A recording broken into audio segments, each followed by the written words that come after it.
Então, boa tarde a todos. Vamos começar o GE online da disciplina de Bioquímica 13. O objetivo desse GE é que nesse tempo que a gente vai ficar fora da universidade por razões do isolamento social por conta do coronavírus, a gente não vá ter uma perda do contato com a disciplina. E o objetivo nesse momento, então, é que a gente discuta alguns exercícios dos conteúdos que foram apresentados na sala de aula. Hoje a gente irá discutir dois exercícios, um sobre enzimas e um outro sobre a via glicolítica, certo? Então, o primeiro exercício, primeira questão sobre enzimas é inibição da anidrase carbônica por acetosalamida. A anidrase carbônica é fortemente inibida pelo fármaco acetazolamida, utilizado como diurético, isto é, para aumentar a produção de urina e para diminuir a pressão excessivamente alta no olho, devido ao acúmulo de fluido intraocular no glaucoma. A anidrase carbônica tem um papel importante nesse e em outros processos de secreção, pois participa na regulação do pH e do controle e do conteúdo de bicarbonato de vários fluidos corporais. A curva experimental da velocidade inicial, como porcentagem de velocidade máxima, dessa reação da anidrase carbônica versus a concentração de substrato está ilustrada no gráfico ao lado, que é a curva superior. Quando o experimento é repetido na presença de acetazolamida, é obtida a curva inferior. A partir da inspeção das curvas e de seu conhecimento das propriedades cinéticas de inibidores competitivos e mistos, determine a natureza da inibição por acetazolamida. Explique o raciocínio usado. Para que a gente possa começar a avaliar essa questão, para poder entender como que essa questão funciona, é bom que a gente veja quais são os possíveis tipos de inibição enzimática que existem, que a gente comentou na sala de aula. A gente tem pelo menos 4 tipos: o competitivo, o não competitivo, o acompetitivo ou incompetitivo e o misto. Lembra que no competitivo, substrato e inibidor são mutuamente excludentes, ou seja, quando um está ligado à enzima, o outro não pode estar ligado. Não é aquela questão de se falar que os dois estão ligados no mesmo sítio ativo. E sim, quando um se liga, o outro não se liga.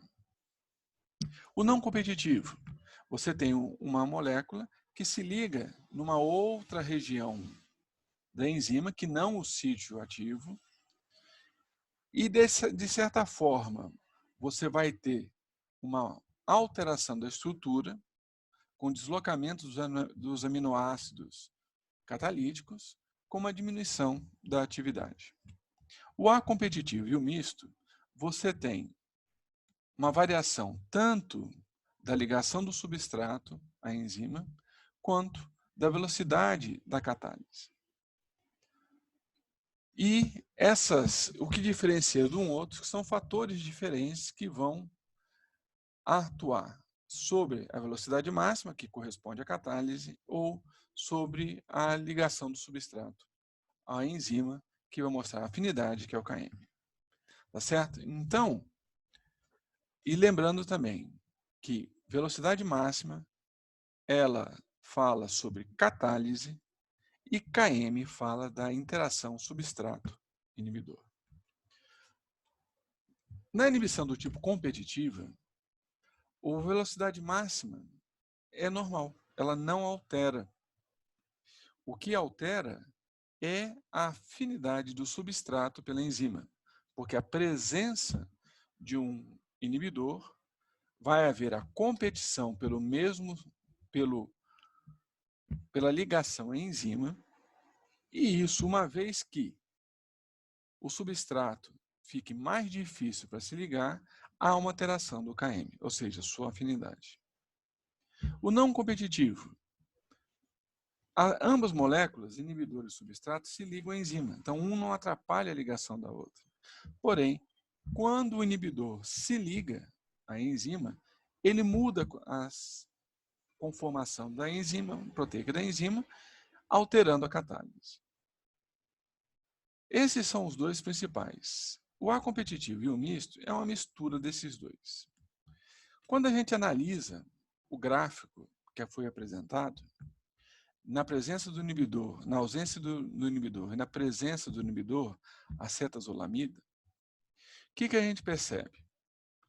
Que a velocidade máxima sem o inibidor e a velocidade máxima com o inibidor, eles são bem diferentes. Pelo fato já de serem diferentes, já demonstra o quê? Que você tem uma mudança conformacional na enzima que está influenciando na catálise. E quando a gente faz análise do Km, que é a concentração de substrato, que me dá metade da velocidade máxima, a gente percebe que, para ambos os casos, o Km não altera. Se você for ver que a constante de Michaelis, ou o Km, é igual para ambos os casos. De tal forma que, nessa condição, onde você tem uma redução da velocidade máxima com a manutenção do Km, a única possibilidade de avaliar o tipo de inibição é tipo de inibição não competitiva. Tá certo? Próxima questão, que é a questão 2, que é uma questão sobre a via glicolítica, que é o papel da lactato desidrogenase. Então, durante a atividade intensa, a demanda por ATP no tecido muscular aumenta muito. Nos músculos das pernas do coelho ou no músculo das asas do peru, o ATP é produzido quase exclusivamente por fermentação lática. O ATP é formado na fase de pagamento da glicólise por meio de duas reações, promovidas pela fosfoglicerato quinase e pela piruvato quinase. Agora, suponha que o músculo seja desprovido da lactato desidrogenase. Poderia ele desenvolver atividade vigorosa, ou seja, gerar ATP em alta taxa pela glicólise? Explique. Vale relembrar o que é a via glicolítica. Via glicolítica é uma sequência de 10 reações, onde a molécula de glicose é quebrada em duas moléculas de piruvato. E que, para que possa acontecer essa quebra, é necessário investimento de energia na forma de ATP e você tem uma liberação de energia também na forma de ATP da molécula de glicose. Por isso, a gente tem duas fases. A primeira fase, que é a fase de investimento, que é composta de 5 reações, na qual a molécula de glicose sofre uma fosforilação, formando glicose 6-fosfato. Essa glicose 6-fosfato é isomerizada à frutose 6-fosfato, que vai sofrer uma segunda fosforilação, formando frutose 1,6-bifosfato. Essa frutose 1,6-bifosfato, ela é quebrada por uma enzima aldolase em dois compostos de 3 átomos de carbono, gliceraldeído 3-fosfato e dihidroxicetona-fosfato. Porém, somente a gliceraldeído 3-fosfato é substrato para a próxima fase. Para que você não tenha a perda de um componente, existe uma enzima chamada triose-fosfato isomerase, que transforma dihidroxicetona-fosfato em gliceraldeído.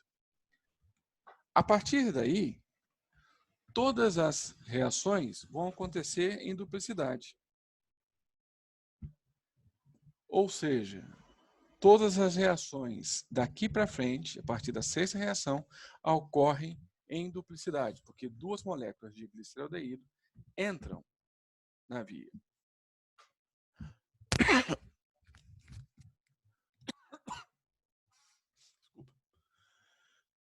De tal forma que o gliceraldeído 3-fosfato ele vai sofrer uma reação de fosforilação e desidrogenação, formando um 3-bifosfoglicerato, que é uma molécula rica em energia, capaz de fornecer energia na forma de ATP.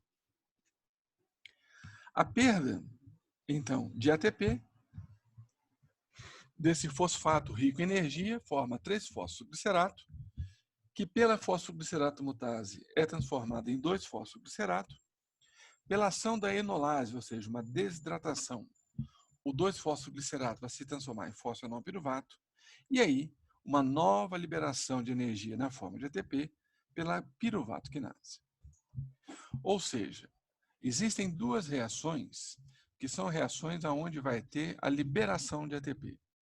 A reação catalisada pela fosfoglicerato quinase e a reação catalisada pela piruvato quinase. A gente tem que perceber que 4 moléculas de ATP foram produzidas. Entretanto, na fase de pagamento, 2 moléculas de ATP foram consumidas, o que dá um saldo positivo de 2 moléculas de ATP. Ou seja, para cada mol de glicose que entra na via glicolítica, 2 moles de ATP são produzidos. Muito bem, até então, a gente não tem a participação da lactato desidrogenase na via glicolítica. Porém, um fato tem que ser chamado a atenção. A reação catalisada pela gliceraldeído 3-fosfato desidrogenase, ela requer NAD oxidado. Porque é nessa reação onde vai acontecer uma oxidação e fosforilação. Então, precisa de uma coenzima na forma oxidada que consiga retirar os elétrons, liberando o NAD reduzido. Por que isso é importante? Uma vez que o músculo em atividade intensa pode ter uma menor oxigenação, ou seja, fermentando aerobicamente, só você tem um metabolismo anaeróbico, ou seja, fermentação lática, esse NAD ele precisa ser reoxidado para ele poder entrar na via glicolítica. E a reação que faz isso é a reação catalisada pela lactato desidrogenase, que pega o piruvato, consome o NAD reduzido, liberando o NAD oxidado, formando lactato. Esse lactato sai da célula, cai na corrente sanguínea e pode ser absorvido pelo fígado, e o fígado vai dar um destino para essa molécula. Muito bem, mas qual é a ligação da lactato desidrogenase com a via glicolítica? É que sem a lactato desidrogenase, você não tem, em condições de metabolismo anaeróbico, você não tem a reoxidação da molécula de NAD. E sem o NAD oxidado presente, a via glicolítica não ocorre. Ou seja, baseado nessas informações, o que nós temos? Poderia o músculo realizar exercícios intensos? Não. Porque uma vez que o NAD reduzido é formado, esgotando-se o NAD oxidado presente no citosol, a reação catalisada pela gliceraldeído 3-fosfato desidrogenase cessaria e o indivíduo não conseguiria liberar ATP da molécula de glicose pela via glicolítica. Ou seja, sem ATP, sem contração muscular. Então, o indivíduo não consegue mais realizar exercício. Certo? Portanto, esse foi o GE de hoje. Espero contar com vocês para a próxima. Um grande abraço.